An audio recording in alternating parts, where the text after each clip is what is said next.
The morning sun of Kepler 442 cast a red glow across the floating domes of New Busan colony. Lee Jinho sat at his desk, drinking his third cup of coffee while reading the daily reports. Everything was normal, just like every other day for the past 15 years. The colony was small and quiet. 12,000 people lived there, most of them farmers who grew food in huge glass domes. The domes floated in space around the red star, connected by metal tubes and walkways. It was not fancy, but it was home. Jinho was the colony administrator. His job was to make sure everything ran smoothly. He was 45 years old with gray hair starting to show at his temples.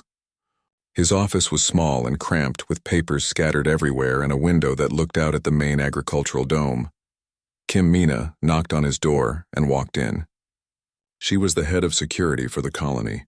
Mina was 38, short and tough with sharp eyes that missed nothing. She wore a simple blue uniform with a small badge on her chest. "Morning report," she said, placing a tablet on his desk. "Everything quiet." "No problems overnight?" Jinho nodded and looked at the report. Mina's security team was small, only 47 people. Most of them were farmers who had been trained to help during emergencies. They were not real soldiers. Their weapons were basic: stun guns for crowd control and emergency gear. There were only 3 real military weapons in the whole colony, locked away in storage. "Any word from the supply ships?" Jinho asked. "Park Donghae says the next delivery is still 3 weeks away," Mina replied. "Same as always." Donghae was their communications officer. He was 29 and spent most of his time in the communications room, talking to Earth and other colonies. The room was full of screens and computers that connected New Busan to the rest of human space through quantum relay networks. Choi Yuna was the chief engineer. She kept the colony's power systems running. At 34, she was one of the smartest people on the colony. She could fix anything with spare parts and determination. The fusion reactors that powered New Busan were old, but Yuna kept them working perfectly. New Busan was not important to most people. The Terran Defense Force had classified it as Priority Level 7, which meant it had minimal strategic value. Earth's military barely paid attention to it. There were no warships stationed there, no orbital defense platforms, no shields protecting it from attack. The colony existed to grow food and produce protein for other human settlements. It was peaceful and boring. Most days the biggest problem was a broken water recycler or a small argument between neighbors. Jinho liked it that way. He had come to New Busan 15 years ago as a young administrator, fresh from training on Earth.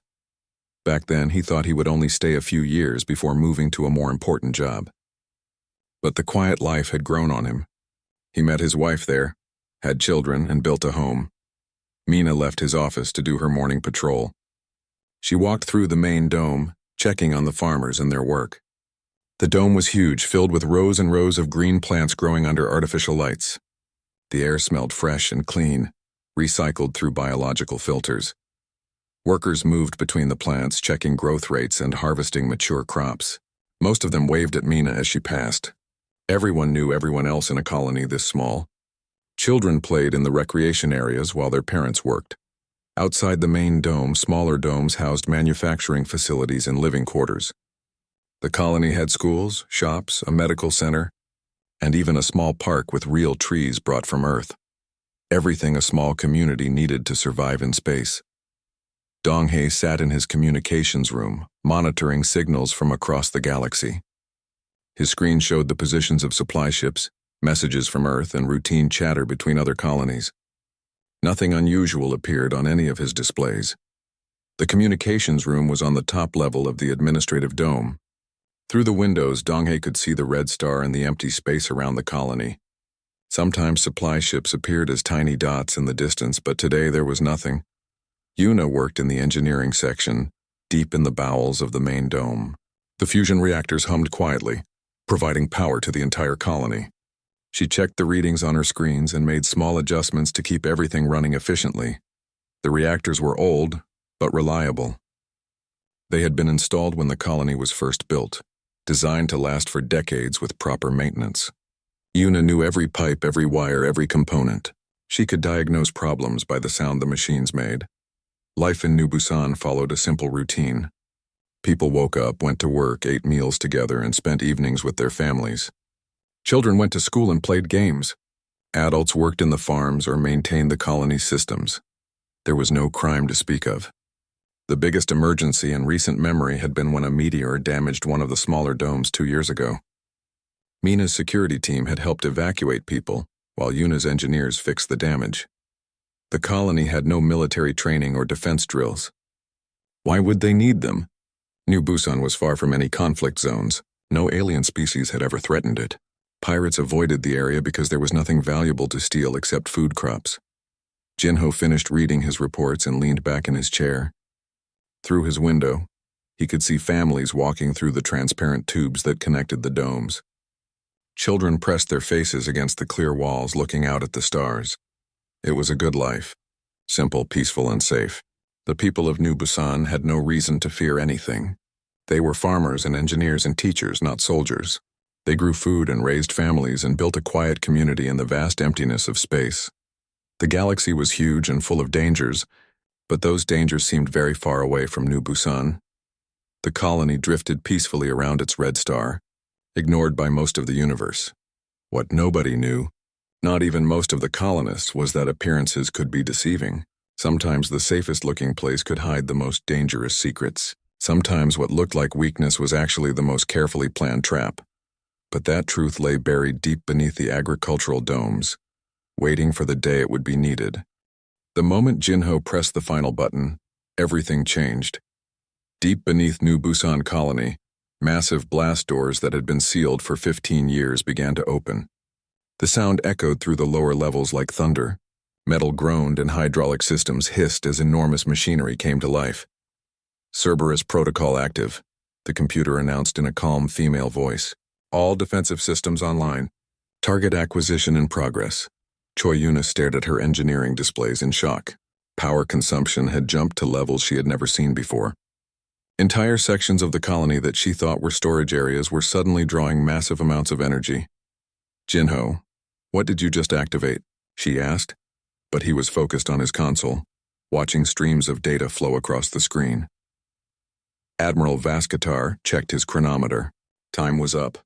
The humans had made their choice. Begin the attack, he commanded. Destroy the colony. Leave no survivors. The first Kethmari ships opened fire, sending bright plasma bolts toward New Busan's weak shields. The colonists in the main dome screamed as explosions lit up the space around them. It looked like the end. Then the real war began. Launch bays that no one knew existed opened all across the colony. Sleek black shapes shot out into space, moving faster than anything the Kethmari had ever seen. They were small, each about the size of a fighter craft, but they moved with perfect coordination. What are those? Vasktar demanded, staring at his tactical display. His sensors were having trouble tracking the new contacts. They moved too quickly, changed direction too suddenly. The black ships, whatever they were, reached the Kethmari fleet in seconds. The first alien cruiser to die never had a chance to react. The human vessels swarmed over it like insects, their weapons cutting through the ship's hull like it was made of paper. Kim Mina watched the battle through the observation windows, her mouth open in amazement. Those aren't piloted, she said. No living being could handle those acceleration forces. She was right. The Cerberus units were completely automated, controlled by advanced artificial intelligence systems that had been learning and preparing for this moment for 15 years. They analyzed the enemy ships in real time, identifying weak points and exploiting them with ruthless efficiency. A second Kethmari warship exploded, then a third. The alien fighters tried to engage the mysterious human weapons, but it was hopeless. The black ships moved like ghosts, always one step ahead of their enemies. Impossible, Vasktar snarled. Focus all fire on those small ships. Destroy them! But focusing fire on the Cerberus units was like trying to catch smoke. When the Kethmari concentrated their weapons on one area, the human ships simply scattered and reformed somewhere else. They seemed to know what the aliens were going to do before they did it. Park Dong-hae monitored the communications channels, listening to the panic in the alien voices. The Kethmari were screaming orders at each other, demanding explanations that no one could give. How are they predicting our movements? One alien pilot transmitted. They're using our own weapons against us. Another reported. That was the terrifying truth. The Cerberus units did not just destroy enemy ships. They learned from them. Every time a Kethmari weapon fired, the AI systems analyzed it, figured out how it worked, and found ways to use that knowledge. Within 3 minutes of the battle starting, the human ships had reverse-engineered the alien shield technology. Within 4 minutes, they were using captured Kethmari, weapons with deadly effectiveness, but the real horror was yet to come. Jinho watched his displays with grim satisfaction as the Cerberus units began Phase 2 of their programming. The destroyed alien ships were not just debris, they were raw materials. The surviving colonists watched in amazement and terror as the black ships descended on the wreckage of destroyed Kethmari vessels. They began breaking down the metal and components, using them to build more of themselves. "They're replicating," Yuna whispered, staring at her power readings. "Dear God, they're actually making more of themselves." The Cerberus units worked with incredible speed. Each destroyed enemy ship provided materials for 2 or 3 new human vessels. The swarm was growing larger even as it fought. Admiral Vascatar realized what was happening and felt fear for the first time in decades. His fleet was not just being defeated, it was being consumed. Every ship he lost made his enemies stronger. "All vessels, retreat," he commanded. "Fall back to minimum safe distance." But retreat was impossible. The Cerberus units had surrounded the entire Kethmari fleet. They moved to block every escape route, herding the alien ships like sheep. The battle entered its 5th minute. What had started as 200 Kethmari ships against a few dozen mysterious human vessels had become a massacre. The aliens were outnumbered now, and the odds were getting worse every second. Mina counted the explosions lighting up space around the colony. "How many enemy ships are left?" Donghae checked his sensors. 17. No, 16. Make that 14. The Kethmari fought with desperation now. They had realized that this was not just a battle, it was an execution. The human weapons showed no mercy, asked for no surrender, accepted no defeat. Vascatar's own ship, the mighty Bone Render, shuddered under repeated impacts. His shields were failing, his weapons overheating. Around him, the bridge crew worked frantically to keep the ship operational. "Send a message to the homeworld," he ordered. "Tell them what we found here. Warn them about the humans." But before the message could be transmitted, a swarm of Cerberus units descended on the flagship. They did not simply destroy it. They dissected it piece by piece, learning everything about Kethmari technology and tactics. The 6th minute of battle saw the last of the smaller alien ships destroyed. Only Vascatar's flagship remained, surrounded by over 300 human vessels, more than twice the number that had started the fight. Inside the colony, the surviving humans watched in stunned silence. Their quiet agricultural community had revealed itself to be something far more dangerous than anyone had imagined. "What have we been living on top of?" Mina asked quietly. Jinho finally looked away from his console. His face was tired, aged by the weight of secrets he had carried for 15 years. "Humanity's insurance policy," he said. "We knew the galaxy was not friendly. We prepared for the worst." The 7th and final minute began. The Bone Render, pride of the Kethmari fleet, made one last desperate attempt to escape. It fired every weapon it had, pushing its engines far beyond safe limits. The Cerberus units followed patiently, like hunters tracking wounded prey. They had learned everything they needed to know about Kethmari technology. The outcome was no longer in doubt. Vascatar's last transmission was brief.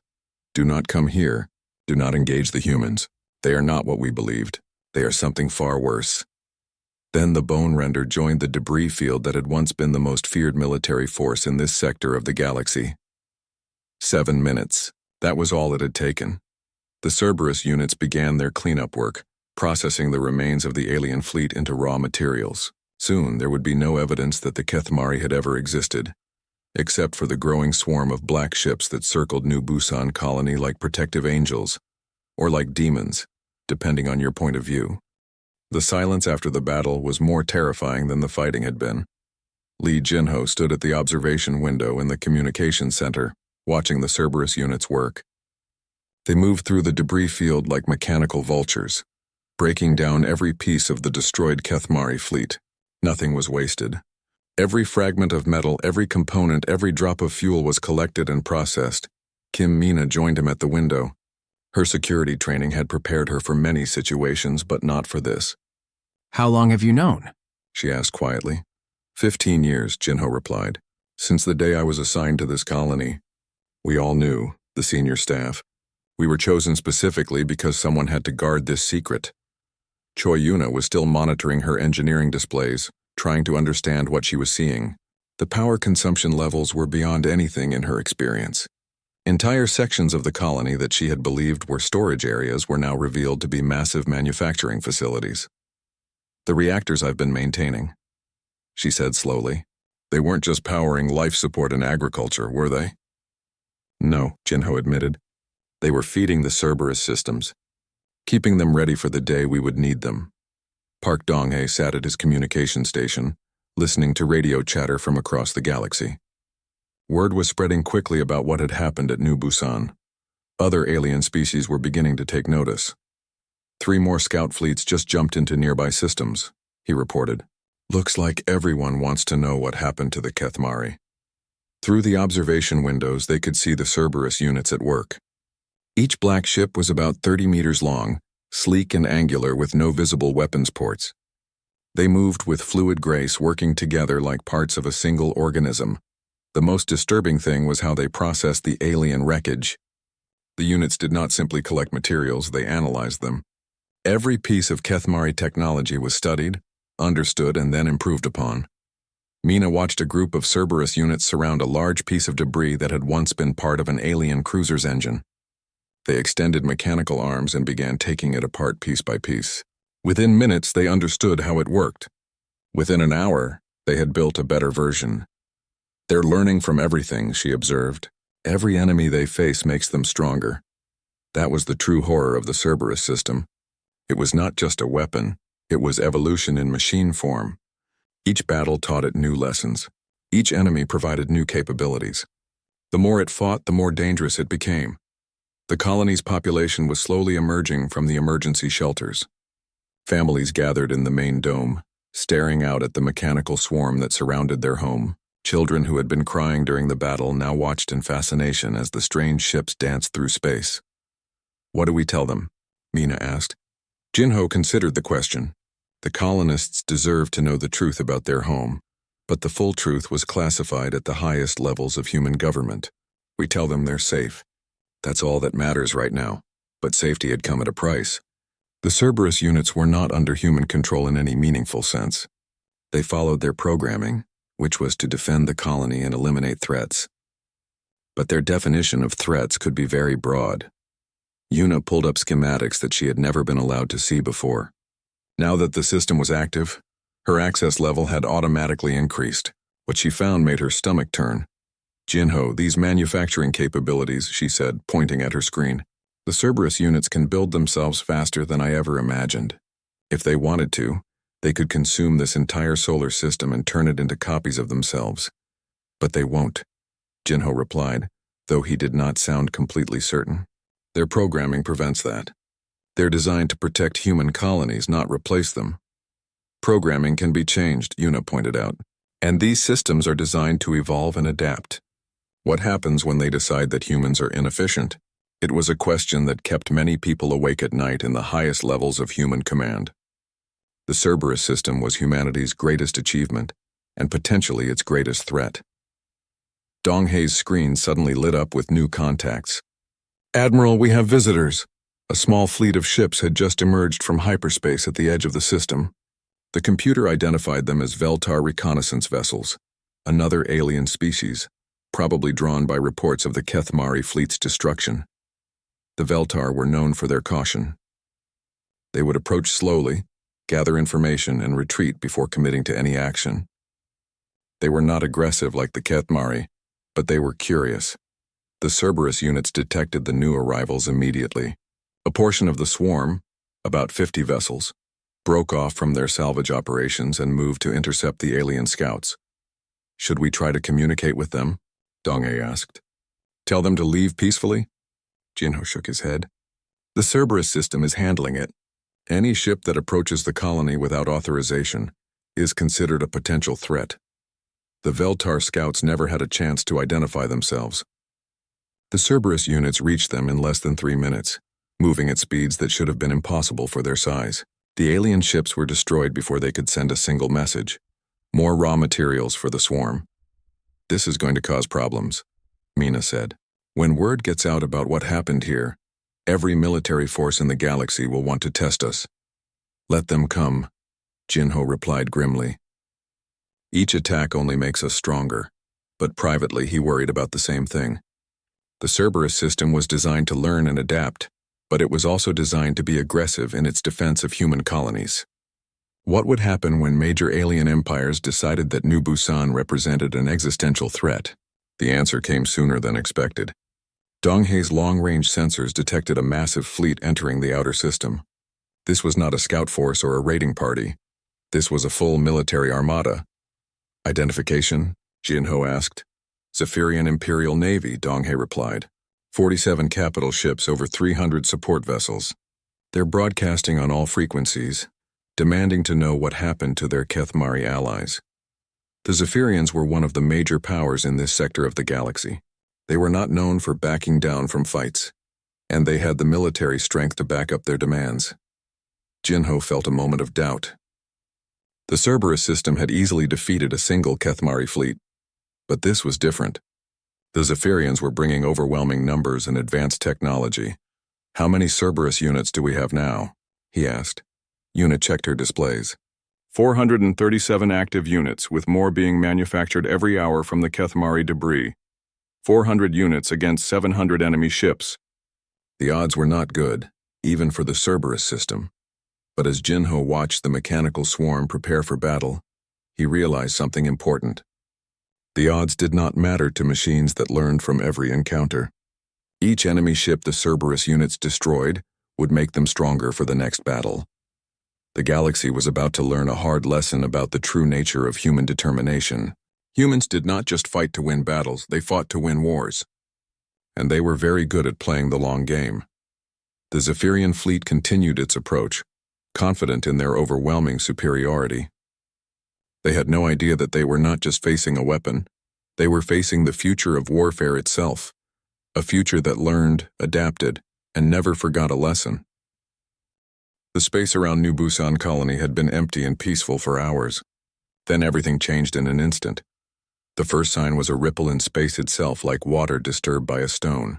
Then came the flash of light as ships tore through the fabric of reality, emerging from hyperspace in a burst of energy and metal. The Kethmari swarm had arrived. Admiral Vascatar stood on the bridge of his flagship, the Bone Render. He was 7 feet tall with 4 arms and skin like black leather. His eyes glowed yellow in the darkness of his command center. Rows of sharp teeth filled his mouth when he smiled, which he was doing now. The tactical displays showed him everything he needed to know about the human colony. Sensors revealed the truth immediately. No military ships, no weapons platforms, no shields worth mentioning. Just a handful of civilian structures floating helplessly in space. Pathetic, Vascatar said in his harsh voice. His officers clicked their approval. The Kethmari had been waiting for an opportunity like this for years. Humans had spread across the galaxy too quickly, in the opinion of most alien species. They built colonies everywhere, claimed systems for themselves, and acted like they owned the universe. It was time to teach them a lesson about their place in the galactic order. The swarm was impressive, 37 war cruisers and over 200 smaller fighter craft. Each ship was dark and angular, designed to inspire fear. Weapons bristled from every surface. The fleet had conquered dozens of worlds and destroyed countless enemies. Begin the approach, Vascatar commanded. Let them see what real power looks like. On New Busan, Park Dong-ae was the first to notice something wrong. His communication screen suddenly filled with warning signals. Unknown ships had appeared on the edge of sensor range, moving toward the colony at high speed. Dong-hae's hands moved quickly across his controls, trying to identify the approaching vessels. The computer database searched through thousands of ship designs but found no matches. These were not human ships, and they were not from any known friendly species. He activated the emergency communication system and sent an urgent message to Jinho's office. Administrator, we have a problem. Unknown fleet approaching. Large numbers. Not responding to hail requests. Jinho was reviewing crop reports when the message arrived. He dropped his tablet and ran to the communications center, taking the stairs 2 at a time. When he saw the tactical display, his face went pale. How many ships? He asked. At least 200, maybe more, Dong-hae replied. They're not answering our calls. Moving in formation. This looks military. Jinho activated the colony-wide alert system. Sirens began wailing throughout the domes. People stopped what they were doing and looked around in confusion. Most had never heard the emergency sirens before. Kim Mina was in the security office when the alert sounded. She grabbed her equipment and ran toward the administrative center. Her 47 security officers were already moving to their assigned positions, though none of them really knew what to do in a situation like this. The colony's defenses were a joke. They had civilian shields designed to protect against space debris and small meteors. Their weapons were crowd control devices meant for dealing with drunk colonists, not alien warships. Choi Yuna was deep in the engineering section when the sirens started. She quickly checked her power systems and began rerouting energy to the shields. It would not make much difference, but it was better than nothing. The Kethmari fleet moved into attack formation around New Busan. They surrounded the colony like predators circling wounded prey. The massive warships blocked out the light from the red sun, casting shadows across the agricultural domes. Admiral Vaskatar opened a communication channel to the human colony. His image appeared on screens throughout New Busan, a terrifying alien face with glowing eyes and sharp teeth. "Human vermin," he said in accented but understandable English. "You have 15 minutes to surrender all colonists for processing. Resistance is futile. Your weapons cannot harm us. Your shields cannot protect you." Jinho stared at the alien commander on his screen. Processing. He knew what that meant. The Kethmari were not known for taking prisoners. "What do you want with us?" Jinho asked, though he already knew the answer. "You spread like a disease across our galaxy," Vasktar replied. "Taking worlds that do not belong to you. Building colonies where you are not wanted. This ends now. You will be an example to others." Mina checked her weapons inventory one more time. 3 military-grade plasma rifles, 47 sidearms, and some crowd control equipment. Against 200 alien warships, it was nothing. The colonists were gathering in the main dome, families holding each other while looking up at the enemy ships through the transparent walls. Children cried. Adults tried to stay calm but failed. Everyone understood that they were about to die. Donghae sent emergency messages toward Earth and the nearest human military bases. Help was weeks away at best. The colony was completely alone. 10 minutes remaining, Vaskatar announced. "Choose quickly, humans. Surrender and die quickly, or resist and die slowly." Jinho looked around the communications center. His staff watched him, waiting for orders. Outside, 12,000 people depended on his decisions. He was just a colony administrator, not a military commander. He had no training for this kind of situation. But as he stared at the alien face on his screen, something changed in his expression. His hand stopped shaking. His shoulders straightened. He walked to a special console in the corner of the room, one that had been sealed with heavy locks for 15 years. Mina watched him with surprise. She had never seen that console opened. None of them had. It was marked with warnings in 17 different languages, but she had never been told what it was for. "Jinho, what are you doing?" she asked. He did not answer immediately. His fingers moved across a hidden keypad, entering a long sequence of numbers and letters. The console came to life with red warning lights and harsh beeping sounds. 5 minutes, Vaskatar announced. "Time grows short, humans." Jinho's voice was steady when he finally spoke. "I'm calling for help," he said simply. But something in his tone suggested this was not the kind of help any of them expected. The console continued beeping as systems activated deep beneath the colony, systems that had been waiting for 15 years. Yuna felt vibrations through the deck plates. Something large was moving in the lower levels of the colony, something that had been hidden all this time. Power readings spiked on her displays as massive systems came online. 2 minutes, Vastar said. He was enjoying this. The humans were clearly helpless. Soon he would give the order to attack and another human colony would be destroyed. The message would spread across the galaxy, mess with the Kethmari, and die. Jinho finished entering his access codes. The console screen showed a simple message. Cerberus protocol active, awaiting final authorization. He looked around at his staff one more time. They trusted him. They had worked together for years, built a life together in this quiet colony. Now everything would change. "I'm sorry," he said quietly. Then he pressed the final button. 6 months later, the galaxy was a different place. Lee Jinho stood in his new office on Colony New Seoul, reading reports from across human space. He had been promoted after the incident at New Busan, given command of humanity's 18th agricultural outpost. The promotion came with new responsibilities and deeper knowledge of humanity's true expansion strategy. Kim Mina sat across from his desk, reviewing security protocols for their new home.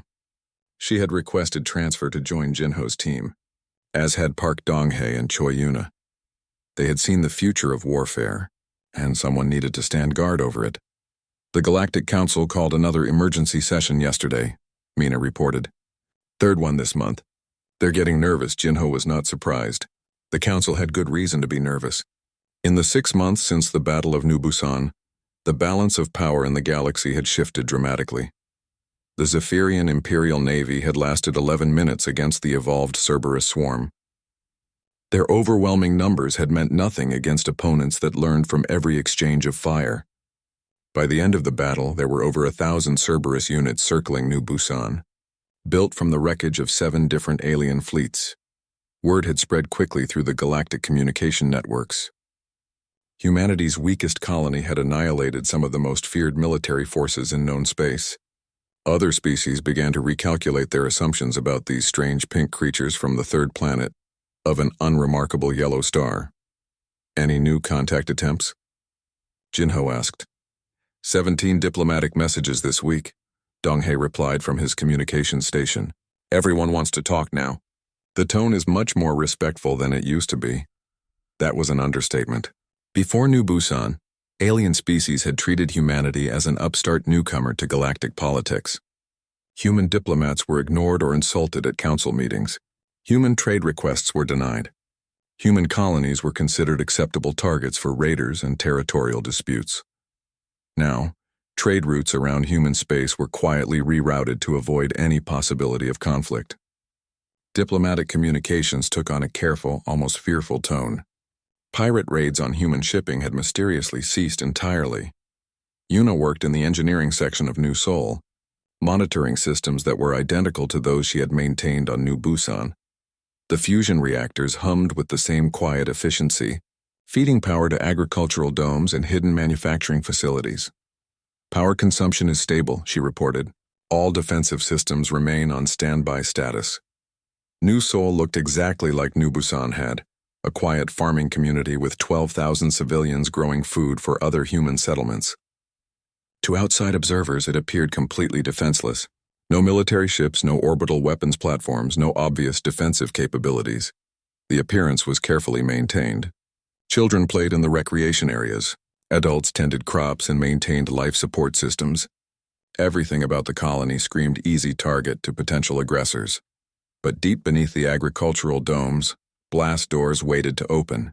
Manufacturing facilities stood ready to produce the most advanced weapon systems in the galaxy.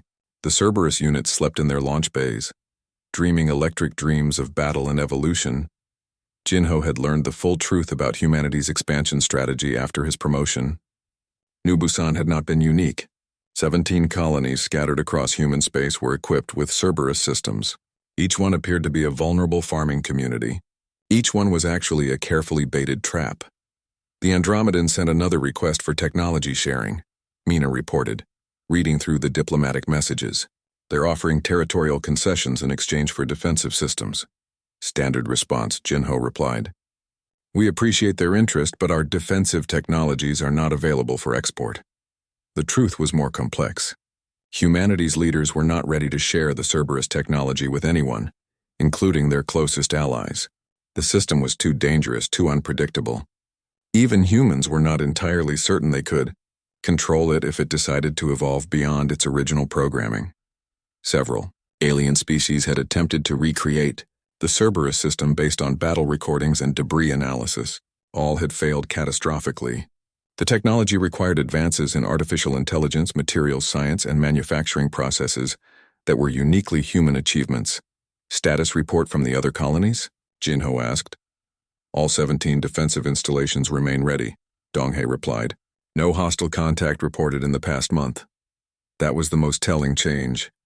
Before New Busan, human colonies were attacked regularly by pirates, raiders, and aggressive alien species looking to test humanity's resolve. After New Busan, the attacks had stopped completely. The galaxy had learned to fear human ingenuity. Jinho walked to the observation deck that evening, looking out at the stars. New Seoul's red sun was setting, casting long shadows across the agricultural domes. Families were gathering for dinner, children were finishing their homework, and the colony was settling into its peaceful evening routine. To anyone watching, it looked like the most defenseless place in human space. Mina joined him at the viewing window. "Do you ever feel guilty about it?" she asked. "The deception, I mean. All these families living normal lives while sitting on top of the galaxy's most dangerous weapon system." Jinho considered the question. Would you rather they lived in fear? Spent their lives training for wars and building weapons? No, Mina admitted. But sometimes I wonder what we've become. We used to be explorers, pioneers, dreamers. Now we're setting traps across the galaxy. "We're survivors," Jinho replied. "The galaxy taught us that peace comes only through strength. So we became strong enough that no one dares to test us." The strategy was working. Human expansion continued at an unprecedented rate. New colonies were established every month, each one protected by the implied threat of Cerberus retaliation. Alien species that had once viewed humanity as weak prey now saw them as apex predators. "Message from Earth Command," Donghae announced over the intercom. "They're approving the establishment of 5 new agricultural colonies in the Kepler sector." Jinho smiled grimly. 5 more defenseless farming communities, 5 more carefully concealed death traps waiting for aggressive aliens to make the mistake of attacking them. The colonists of New Seoul went to bed that night secure in the knowledge that they were safe. They did not know about the weapons sleeping beneath their feet. They did not know that their quiet farming community was actually one of the most dangerous places in the galaxy. They did not need to know. They were farmers and teachers and engineers and shopkeepers who happened to be the unknowing guardians of humanity's greatest secret. The message was clear to anyone in the galaxy who cared to listen. Attack humanity's civilians and discover why they had spread so far across the stars, despite appearing weak and defenseless. Humanity, it turned out, had been setting traps all along. The age of testing human resolve was over. The age of fearing human ingenuity had begun.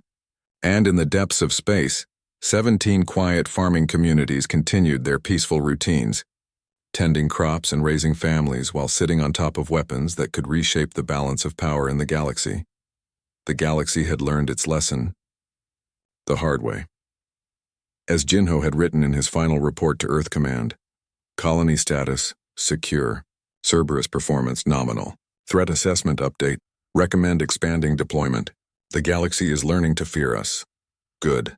Outside his window, the stars shone peacefully in the darkness, and humanity's greatest deception continued its quiet work of keeping the peace through the promise of overwhelming retaliation.